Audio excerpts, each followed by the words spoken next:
পূজা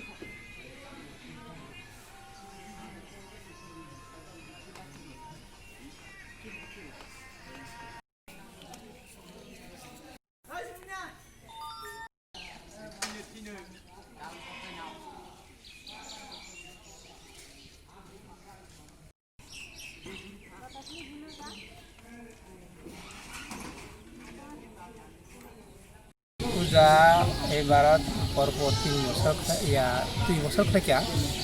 তো আর এই 1 বছর এই 1 বছরতে মানে খুব কষ্টলাই মানে পূজা খাওয়ানোর চেষ্টা খাইতে যেহেতু এই সারা রাজ্যকে করোনা পরিস্থিতি চলিত পরিস্থিতি নাই মানে जों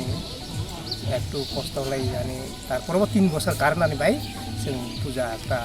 পরিচালনা খান আজকে जों 2018 থেকে পরপর 2 বছর থাকা 18-19 এবার খেলা পর 3 বছর 20 যাই হোক এবার হলে অনেক পরিস্থিতি খারাপ করোনা ভাইরাস কারণে এবারও তোভাবে বা পূজা চলিনো সামিয়া পর্যন্ত আশা লাগে গতবার জানাই যেমন অনুষ্ঠান নানা বিভিন্ন রকম প্রোগ্রাম বা সাংস্কৃতিক অনুষ্ঠান অনেক কিছু দেখাইতা কিন্তু এবারও ফারেনিতে সামিয়া তাও পর্যন্ত এবার তো পরিস্থিতি খারাপ সারা রাজ্য মানে সারা বিশ্ব মানে মহামারী